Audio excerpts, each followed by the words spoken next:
ये कहानी है एक ऐसी 20 साल की खूबसूरत नौजवान लड़की की जिसकी माँ विधवा होती है। कैसे उस लड़की की काम वासना की प्यास बढ़ जाती है, कैसे वह हर दिन अपनी इस प्यास को बुझाने का प्रयास करती है और फिर कैसे एक दिन एक नौजवान साधु आकर उसकी इस प्यास को बुझाता है। इस कहानी को अंत तक जरूर देखिएगा, मजा आएगा। नंदिनी एक 22 वर्षीय सुंदर युवती थी जो अपनी विधवा माँ गौरी के साथ एक छोटे से गाँव में रहती थी। पिता के गुजर जाने के बाद माँ बेटी का जीवन संघर्षों से भरा हुआ था। नंदिनी की माँ मेहनत मजदूरी करके घर चलाती थी, जबकि नंदिनी घर के काम संभालती थी। नंदिनी अब जवान हो चुकी थी। उसकी रूप रंग अद्भुत थी, गहरी काली आंखें, लहराते बाल और कोमल त्वचा, लेकिन उसके भीतर एक अनजानी आग जल रही थी जिसे वह खुद भी समझ नहीं पा रही थी। एक दिन गांव में एक युवा साधु महेश्वर का आगमन हुआ। वह तेजस्वी, शांत और प्रभावशाली व्यक्तित्व का था। गांव के पुराने शिव मंदिर में वह ठहरा था और भिक्षा मांगकर जीवन यापन करता था। एक दिन जब नंदिनी की माँ खेतों में थी, साधु भिक्षा मांगते हुए उसके द्वार पर आया। नंदिनी ने दरवाजा खोला और जैसे ही उसकी नजर महेश्वर पर पड़ी, उसका दिल तेजी से धड़कने लगा। महेश्वर की गहरी आंखें और सौम्य मुस्कान नंदिनी के मन में हलचल मचा गई। उसने कांपते हाथों से भिक्षा दी, लेकिन उसकी नजरें बार बार साधु पर टिक जाती। साधु ने बिना किसी मोह के भिक्षा ली और चला गया,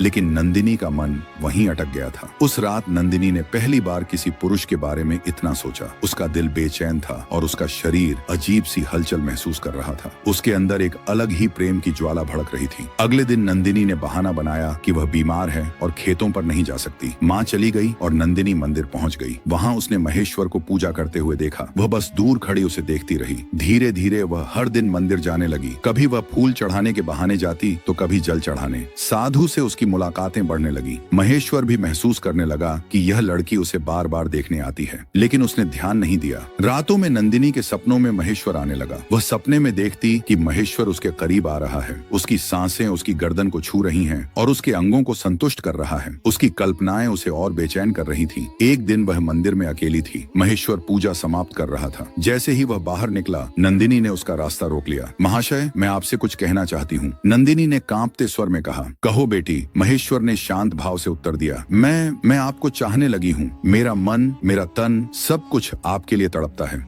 महेश्वर कुछ क्षण चुप रहा, फिर उसने गहरी सांस ली और कहा, नंदिनी, यह केवल मोह है। नहीं, यह मोह नहीं, प्रेम है। मैं आपकी बाहों में सुकून पाना चाहती हूँ। मैं आपकी हूँ, नंदिनी ने कहा और उसकी आंखों में आंसू आ गए। उसकी मासूमियत और प्रेम देखकर महेश्वर विचलित हो गया। नंदिनी ने धीरे से उसका हाथ पकड़ लिया। यह पहला स्पर्श था। महेश्वर ने कुछ नहीं कहा, लेकिन उसने अपना हाथ धीरे से छुड़ा लिया। तुम्हारा मन भटक रहा है नंदिनी, प्रेम त्याग में है, बंधन में नहीं, कहकर वह मंदिर के अंदर चला गया। नंदिनी रात भर रोती रही। अगले दिन जब वह फिर से मंदिर पहुंची तो वहां महेश्वर के गुरु तपोमूर्ति स्वामी जी पहले से मौजूद थे। गुरु जी को देखकर नंदिनी घबरा गई। उन्हें सब कुछ पहले से पता था। बेटी, तुम्हारी आयु को दोष नहीं दिया जा सकता, लेकिन तुम्हारा मार्ग गलत है। मोह में बंधना सुख नहीं, दुख लाएगा। तुम्हारा विवाह ही इस समस्या का हल है। गुरु जी की बातों ने नंदिनी की माँ गौरी की आंखें खोल दी। कुछ ही दिनों में नंदिनी का विवाह एक अच्छे युवक से करवा दिया गया। महेश्वर और उसके गुरु ने गांव छोड़ दिया और अपनी साधना के लिए आगे बढ़ गए। नंदिनी